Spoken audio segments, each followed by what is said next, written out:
Hello dear friends, today we shall talk about two very important qualities that have been assessed at the SSB interview. Today we will talk about team building and responsibility. So first we will talk about team building. Team building is a very essential component of any successful team, and for team building, trust is very important. Rather, trust is the foundation of any successful team, and members of the team must be able to trust one another to be reliable, committed towards the common goal, and they must be supportive to each other in that. So how the trust can be developed? Trust can be developed by the various team building exercises amongst team members and having those informal gatherings which help in building that trust so as to build the successful teams. And then effective communication. Communication has to be very clear and concise amongst each and every member of the team so that whatever goal has been decided is being able to accomplished successfully as a team. And then collaboration. Collaborating with each and every member towards the common goal is so that collaboration becomes very, very important in that context.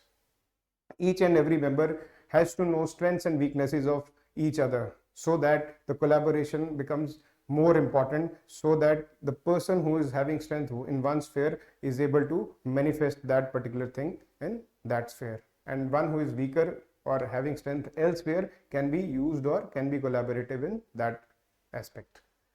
And then diversity.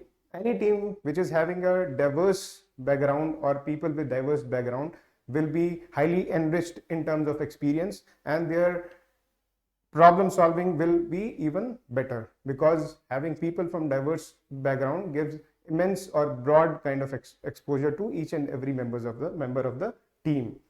And then conflict management. No team is bereft of conflict, because it is quite inevitable to have conflict within the team. So it is very important how that conflict is being managed within the team. So managing conflict once its team building is there, it's very important aspect of that. Now we will talk about developing the team building skills, how team building can be developed. So open communication is very essential part, because each and every member of the team should have that openness to communicate him or herself to the seniors or to the juniors or amongst the colleagues.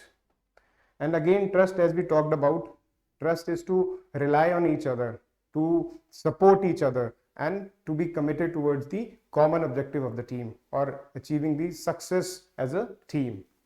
And then recognizing and celebrating team success. So developing team building, celebrating each and every member's success is very important. Whosoever or one member or other member who has contributed towards the success of the team must be celebrated well.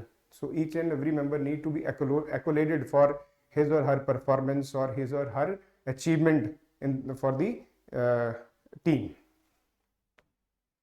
And then comes to the next quality, that is responsibility.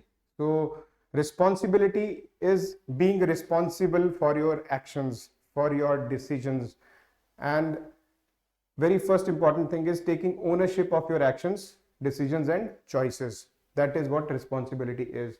And then being accountable for consequences of your actions or of your whatever you have been decided or decision taken. So these are the two aspects very important when it comes to responsibility: taking ownership of your actions and decisions and being accountable for the consequences of those. And then not blaming others or consequences for any failures. So it is very important to embrace the failures so that the ownership and accountability is well taken care and not to be put on somebody else. So we will now talk about the practical ways so as to become more responsible. So first is define your goal. Goal setting is very important, and that goal has to be set within consideration for the SMART objective. What is SMART objective? Having a specific goal. Specific, it must be specific that I or whosoever want to attain this, or I want to clear SSB, I want to clear ND written examination. So this is a very specific kind of goal. And then the goal has to be measurable. Whatever progress has been made, that should be quantifiable or it should be measurable, and the success should also be measurable in that. And A is the achievability or attainability of that goal. Goal must not be that it becomes so difficult to achieve that. It must be an achievable or within the time frame. And R is the realistic part. It has to be realistic. It should not be too mammoth or big kind, so that the goal has been set very high, but the chances of success or achieving it becomes equally low. And then T is the time bound. It has to be well specified within the time frame. So with an objective of SMART, your goal must be set. So this is the first thing which can be done when developing the quality of responsibility.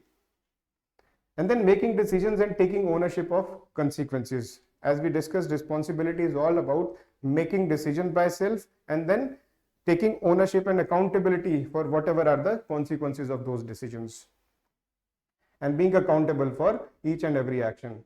Then time management and self-discipline. Time management is utilizing your time judiciously. It's very, very important. So, and equally is self-discipline. Once your goal has been set, then sticking on to that, achieving that goal or whatever has been routine or has been decided. So sticking on to that is very important with strong determination and conviction.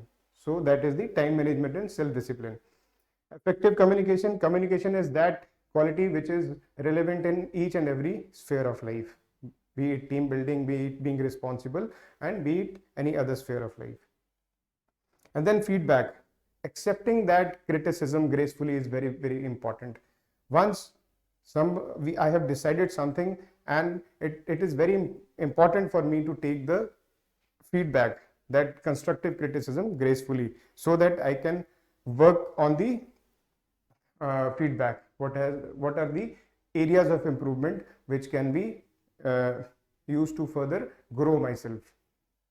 So these are the practical ways to become more responsible: defining your goals and then sticking to it, and being accountable for the decisions and the consequences of those, and being self-disciplined towards that, and seeking feedback from the right person. So this is very important. So this is how one can develop this quality of being responsible. And being responsible is very important when it comes to success in personal life or as well as professional life. So these qualities are very, very essential. That's all for today. Thank you.